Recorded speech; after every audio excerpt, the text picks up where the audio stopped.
Hello and welcome to VOA's Red Carpet. I'm your host Jackson Vunganyi with the latest in celebrity news, fashion, sports, film and television from around the world. Let's go, guys.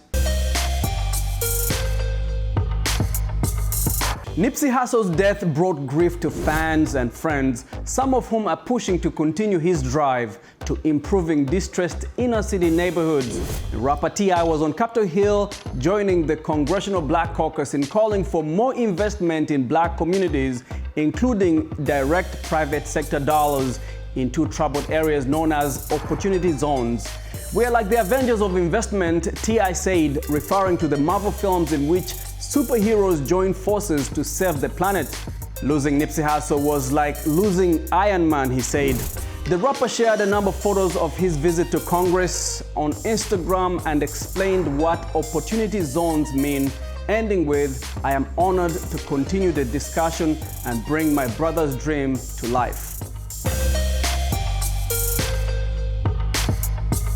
And part of Nipsey Hussle's work included direct deals with big businesses, and just weeks before his death, he posted a video celebrating a collaboration with the athletic brand Puma, saying, "Proud to announce my 2019 endorsement and co-branded collaboration with @Puma, and the marathon clothing is fully executed," he posted. Puma's global marketing director Adam Patrick says Hussle was somebody that was doing great stuff, and he had his idea about how he could improve the community and how he could push for that. The concept of working with Nipsey just made sense, and Puma says that it will release the collection later this year. A familiar African face was here in Washington, D.C. That is Nigerian superstar Barnaboy. The singer performed for a packed house at Echo Stage at an Ultra XIV party where everyone wore white clothing. That's a tradition of U.S. Memorial Day holiday weekend. Along with Mr. Easy, Barnaboy has been nominated for Best International Act at the BET Awards, and both performed at this year's Coachella Festival. VOA's Red Carpet was there for Barnaboy's DC concert. Let's check it out.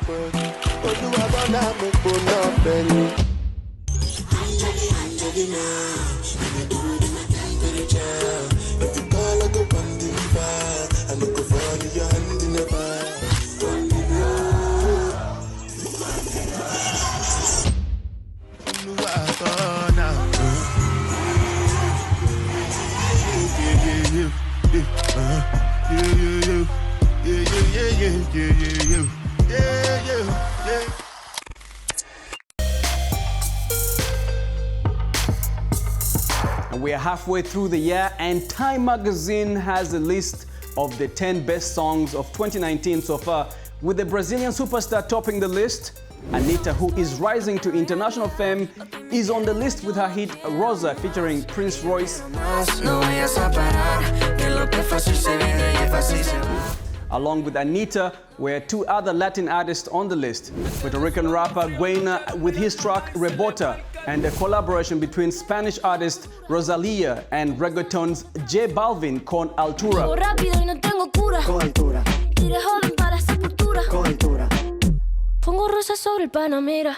There was another hit you know by now, that is Old Town Road remix by Lil. Vinyl records are making a comeback in the US, having survived audio tapes, CDs, digital music downloads, and all these different technologies. The return of vinyl includes new record pressing plans, and VOA's Alina Golinata takes us to one in Alexandria, Virginia. Let's check it out.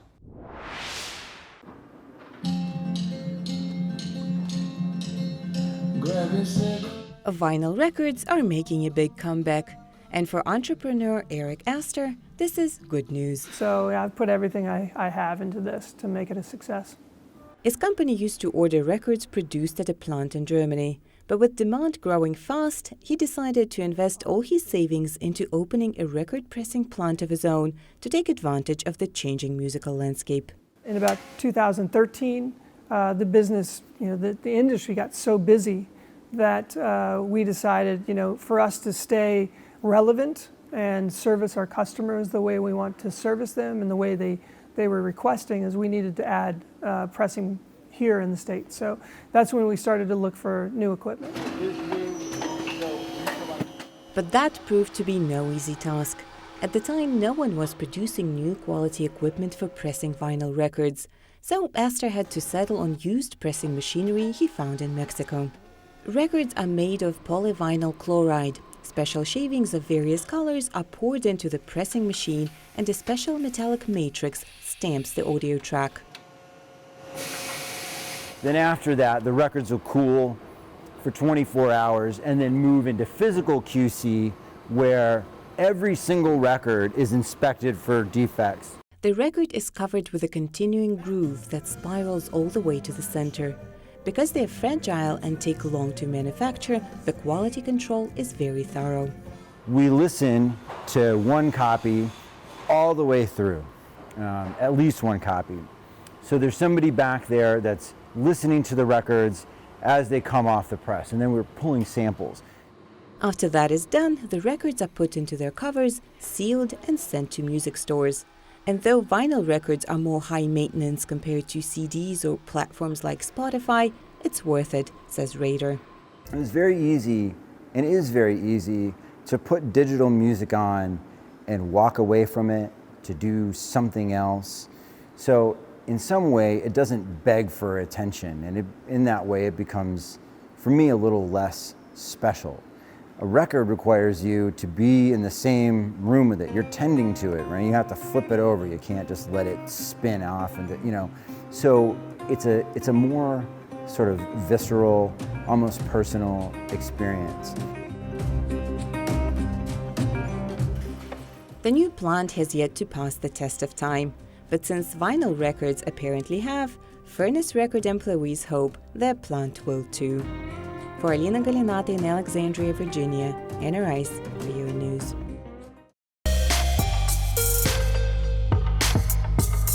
As Eritrea marked the 28th anniversary of its independence, American actress Tiffany Haddish joined the celebrations in her father's homeland and received her Eritrean citizenship while at it. Signing those papers and getting the validation meant the world to me, she said. That is something my father wanted, said Haddish in an interview posted on the Eritrean Ministry of Information website. While born in the United States, Haddish now has dual citizenship with Eritrea, where she made a visit just last year to bury her father. The actress has certainly shown Eritrean pride whenever she could. If you remember at last year's Oscars, Haddish stunned the red carpet in a Zuria gown, a traditional attire worn by women in Eritrea and Ethiopia, saying that, "I always wanted to ask permission to come and see my family and people, but I don't like that I had to ask permission to see my family. Now I got my citizenship and I can come and see my family when I want to see my family." Congrats to you, Tiffany. She's been in the headlines for her acting career as well as her fairy tale wedding to singer Nick Jonas, but she's also well known as a UNICEF Goodwill Ambassador. Priyanka Chopra visited a refugee camp in Ethiopia hosting more than 17,000 mostly Sudanese women and children. This is the entrance of the Bombasi refugee camp. I'm told it'll be 96 degrees when we head to Bombasi, which is a refugee camp that we're going to today, which has mostly Sudanese refugees. Say, Asim, I say good morning. Good morning. Good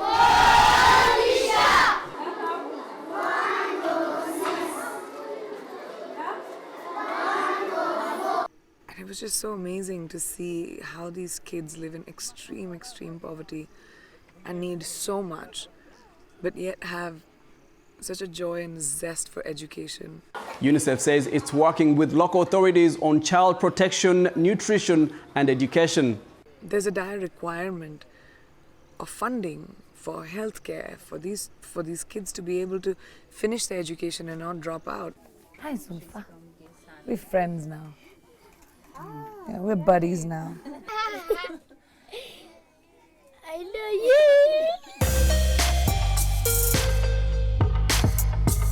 There's another Jonas Brothers wife who has brought awareness to another important issue, which is mental health.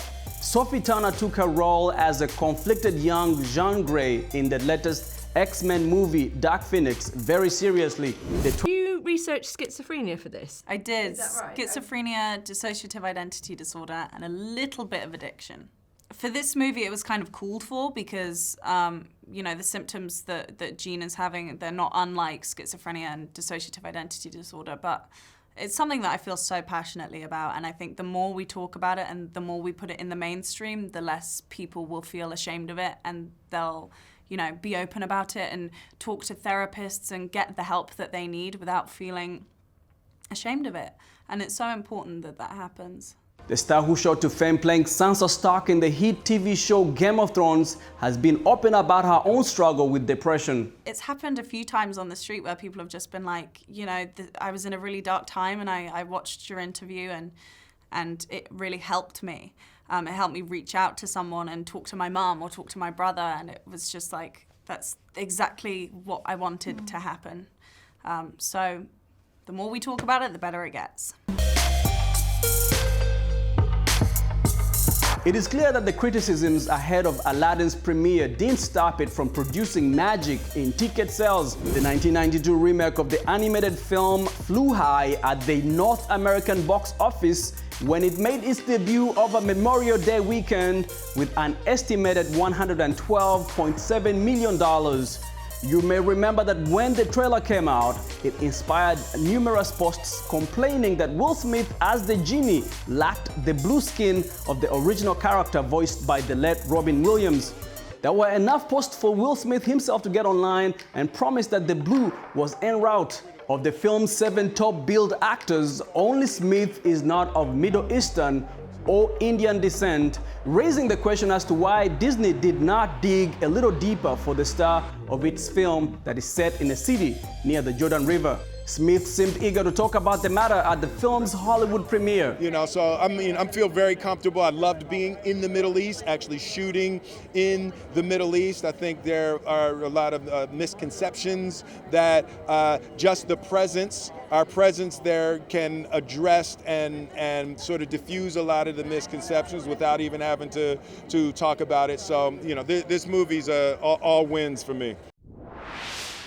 And thanks for watching VOA's Red Carpet. I'm Jackson Vunganyi. Have a great weekend, everyone.